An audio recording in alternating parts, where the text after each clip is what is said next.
This is the Delaware Valley, USA, on a peaceful spring morning.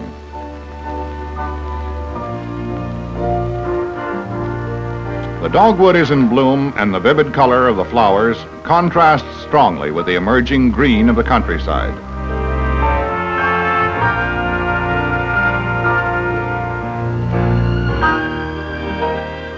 Dotting the rolling hills are many old homes, some built before the American Revolution. Each has its history.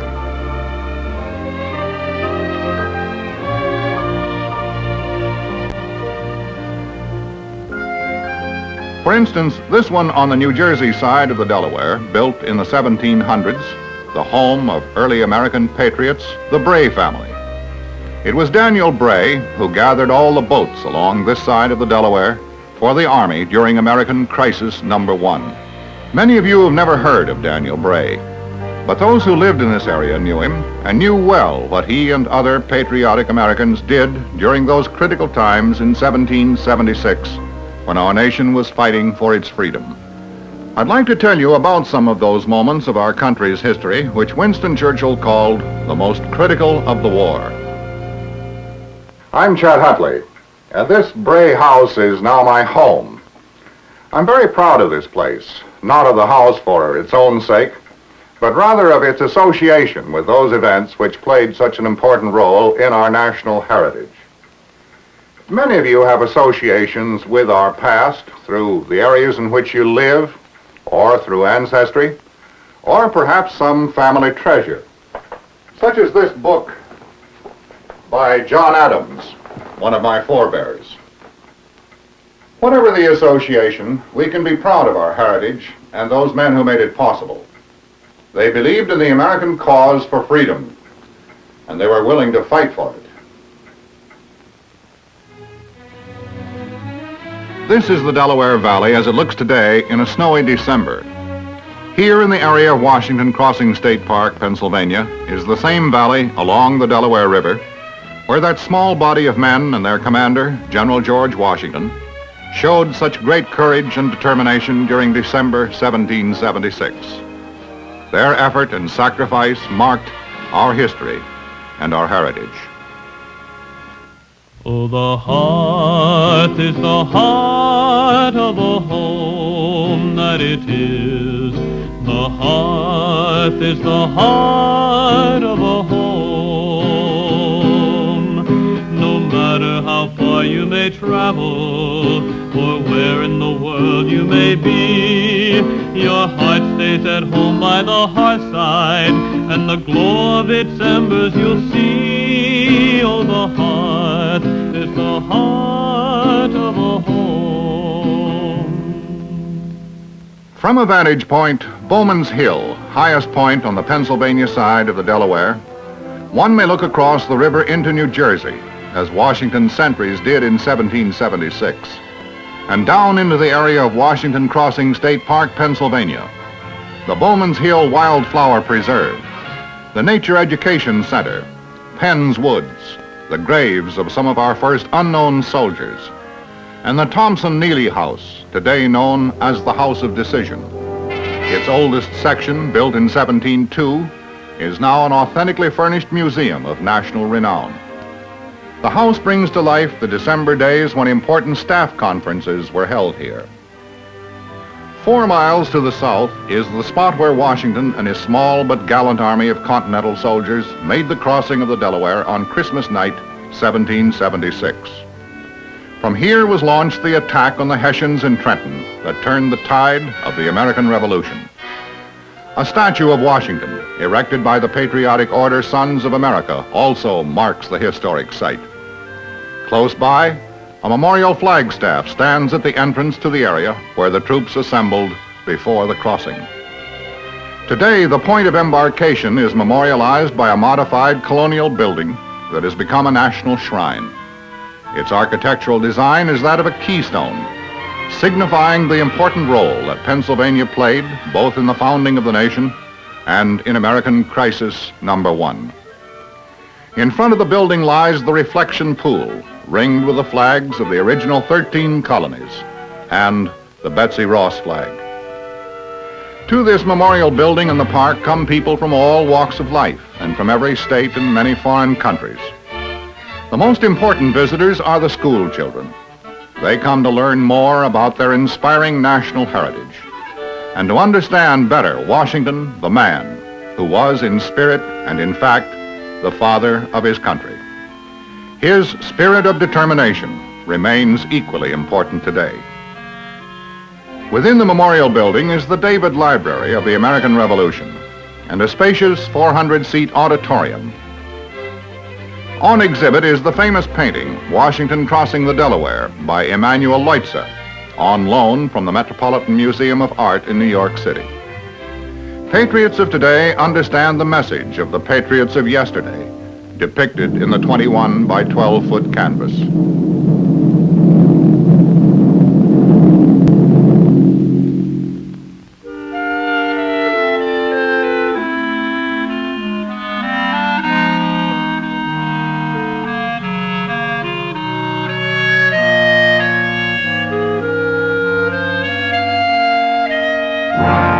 Christmas night, 1776, a night destined to become the most significant in America's history. The snow that began at 6 in the evening has changed to sleet.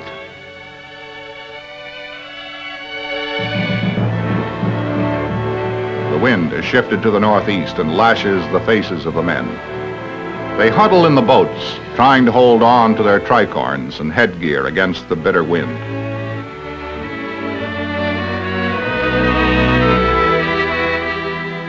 Every man knows it is past midnight and that the crossing should have been made by this hour in order to complete the 9-mile march to Trenton and strike before dawn.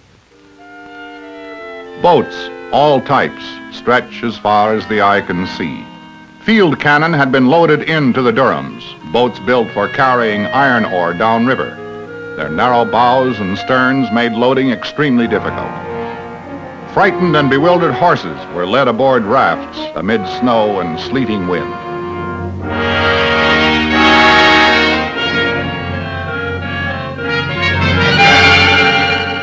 Now it will be after 2 a.m. before the crossing can be completed. Long after daylight before the Americans can reach Trenton. Will it be too late to surprise the Hessians? Washington alone must decide. His unconquerable determination is the rock upon which the American cause for freedom is clinging this Christmas night, 1776. No one knows as well as he what hardships preceded this night.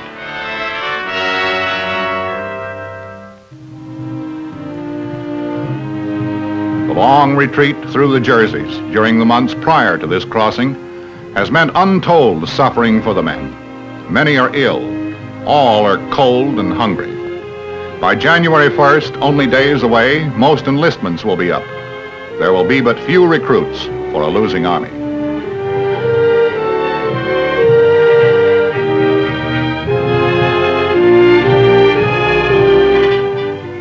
The nation's fight for independence had hardly begun. Just 4 months earlier, all efforts to keep the British from invading New York City failed.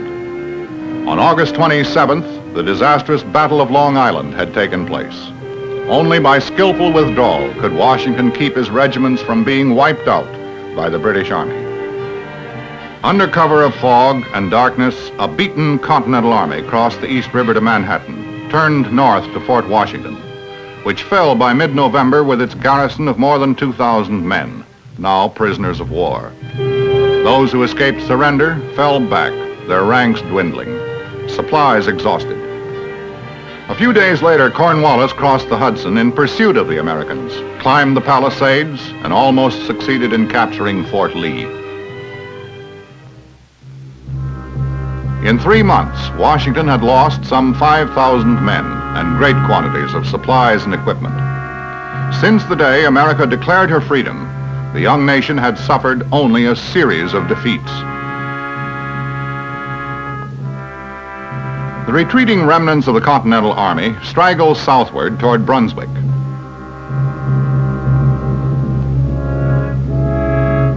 Only a delaying action is possible. Fighting for time,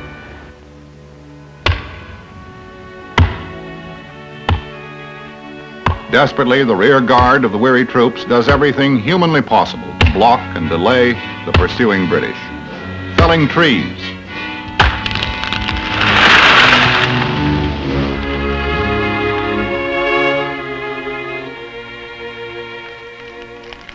burning crude bridges,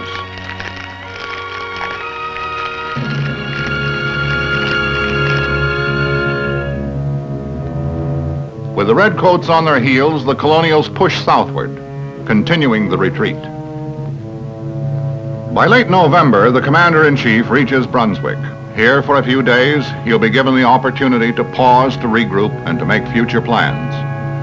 Knowing his only hope is to place the natural barrier of the Delaware River between his rapidly diminishing army and the British, Washington sends a detachment of men to collect all boats and craft to be found along the Delaware.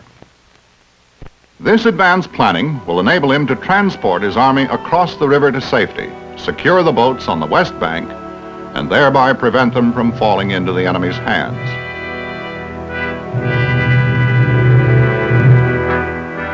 For the moment at least, Washington and his small band of ragged, untrained soldiers are safe from pursuit on the western bank of the Delaware.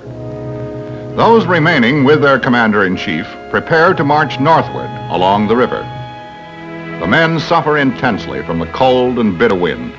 Only a few have shoes, worn thin. Most wrap their feet in rags.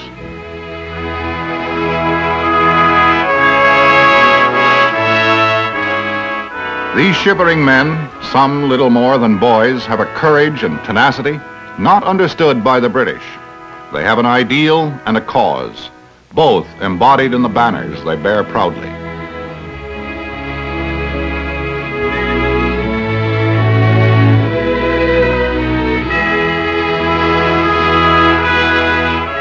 For the troops still with Washington, a bivouac area is chosen.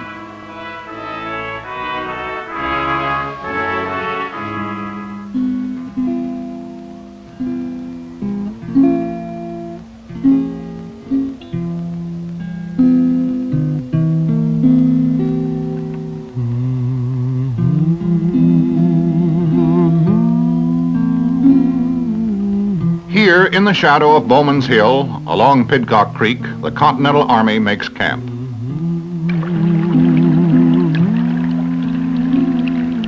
There are no tents. Some men try to burrow into bushes and under rocks. No matter how far you may travel, or where in the world you may be, your heart stays at home by the hearthside, and the glow of its embers. Few have coats to wear against the wind and cold. Others wrap themselves in old blankets. Is the heart of a home that it is. The heart is the heart of a home.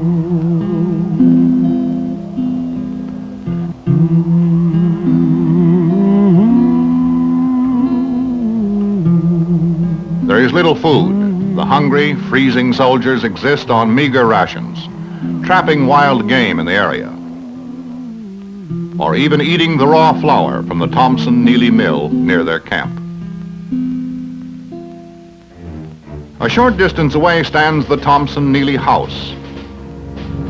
In its adjacent outbuilding, some of the troops will be able to find shelter.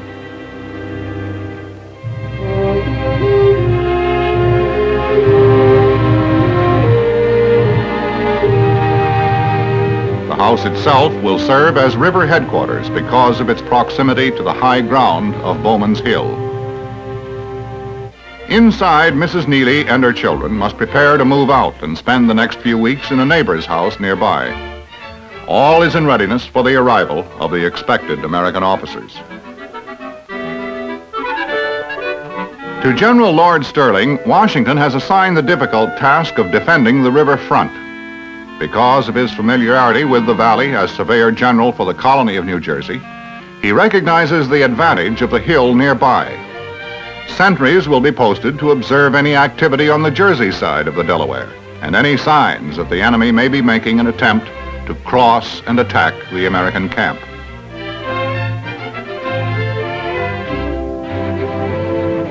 As the family prepares to turn their home over to the officers of the Continental Army, Sterling expresses words of gratitude. To this same house of decision will come Captain James Moore and Captain William Washington, to be quartered with an even younger officer, Serious Lieutenant James Monroe, age 18, later to be President of the United States. It is now the 10th of December, 15 days until Christmas. Meanwhile, across the river, Lord Cornwallis, the British commander, confers with Hessian Colonel Jacob Rahl and Major von Losberg. The Hessians are confident that they will be able to contain what is left of the Americans, since they have reliable reports on the number unfit for duty.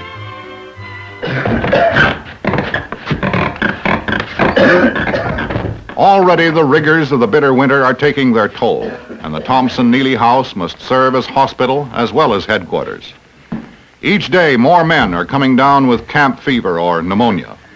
The very ill are brought to the West Wing, which at least offers rest and a little warmth.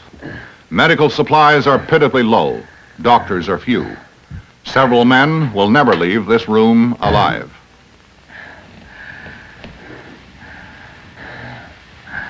It is now mid-December.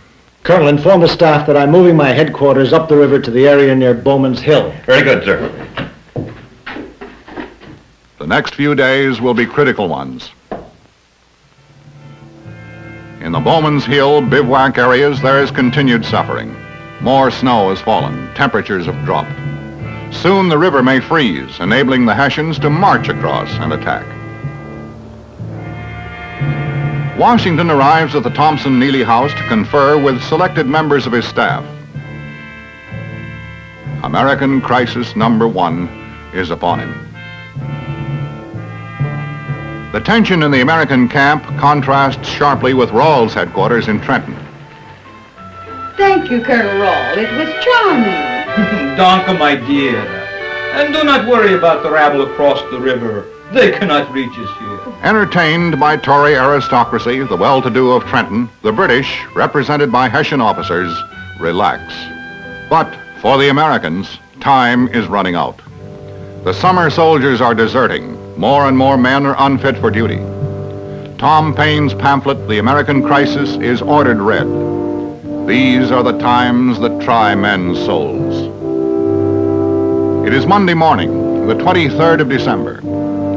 Washington's trusted agents, including John Honeyman, operating behind British lines, have reported on the Hessian deployment around Trenton. In the Thompson-Neely House, General Washington faces many discouraging facts. General Lord Sterling, General Greene, and Lieutenant James Monroe fully understand the crisis. But General Gates is openly critical of the situation. Dwindling money, dwindling supplies, dwindling troops. Well, I have no more than 600 rank and file fit for service. Any short-term enlistments are up by January 1st. General Greene reports that it's well nigh impossible to obtain supplies. The people refusing to supply the army. Can we judge them too harshly, General? What have we to show for our 6 months of service as a nation? Only defeats. Long Island, Fort Washington, Fort Lee, and now the humiliating retreat across the Delaware to this frozen encampment. What other choice was there, General? Gates is right. That is our record. And Franklin in Paris, no matter how persuasive, he cannot obtain help for a losing cause. As you know, General, the sentiment against re-enlistment is stronger than ever. Not enough to fill one of Dan Bray's canoes. By New Year's Day, we may expect to be without enough. Gentlemen, if I may review the position, the continuing cold weather is the greatest hardship for our men, and my efforts so far have been ill to bring us any kind of supply or equipment for our men, except for a few old clothes that have been sent to us by the Safety Council from Philadelphia. By January 1st, this may be of no concern to us, since we are not then likely to have an army to equip. Too many of our fair-weathered friends are going over to the other side and accepting pardons. This lack of patriotism is the most serious problem that we probably face. And I find it understandable, considering the lack of victory that we've had for the last 6 months? Then, sir, what are we to do? Obviously, there's only one thing left. Attack! We must cross the Delaware. Gentlemen, I assure you, I am in full possession of my faculties. I only ask that you keep to yourselves what I have said tonight. Regardless of uncertainty, the order will go out for the men to prepare and carry 3 days of rations. Christmas Day, 1776. Where to find needed help for this momentous undertaking? Washington turns, as always, to Providence for divine guidance.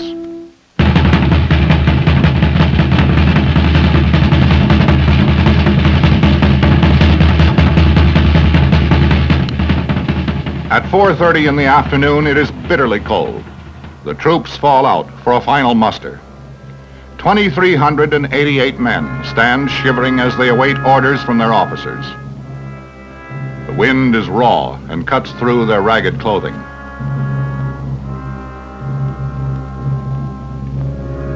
Washington's principal commanders, already assembled, are called forward in front of the troops.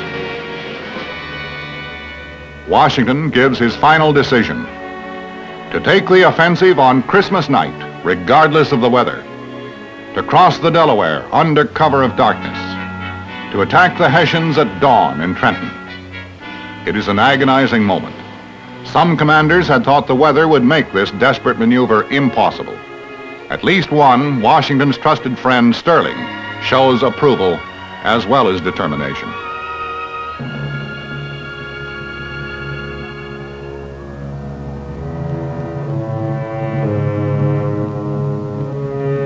Now Washington's staff must pass on the final orders to the waiting men. The psychological shock will not be fully realized until the crossing is underway.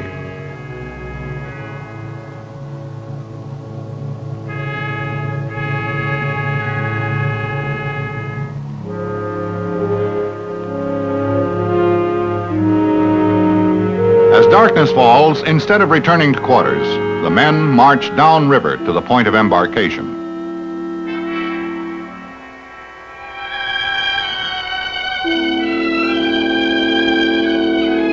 Be a terrible night for those who have no shoes.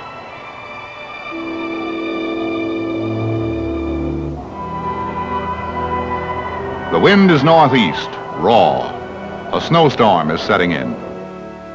In Trenton, Colonel Rawl ignores word of a possible attack. Nothing will disturb his Christmas festivities.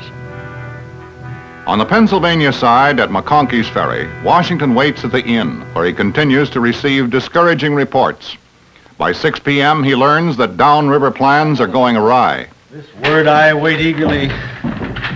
The crossing at Bristol and the scheduled diversion in New Jersey is not possible to make. Though Ewing... The campaign slogan takes on a new significance: victory or death. But where can victory be found in such a night? As the regiment of Marblehead fishermen under Colonel, later General John Glover, pull the boats through the treacherous ice floes of the Delaware, the troops move into position to embark. The American cause for freedom, still so young and fragile, is dying. Only a victory can revive it, and it must come now. This is more than the crossing of a river. It is a crossing from defeat and despair to hope and victory. The ringing words of the soldier-writer Tom Paine warm the hearts of the freezing men. These are the times that try men's souls. The summer soldier and the sunshine patriot will, in this crisis, shrink from the service of his country. But he that stands it now deserves the love and thanks of man and woman. No summer soldiers these. What the Patriots achieved in their decisive victory at Trenton following the crossing inspired them to continue the cause for freedom through the dark days at Valley Forge to final victory at Yorktown. Today, this same loyalty and love of country is needed as much, perhaps more, than on that Christmas night in 1776.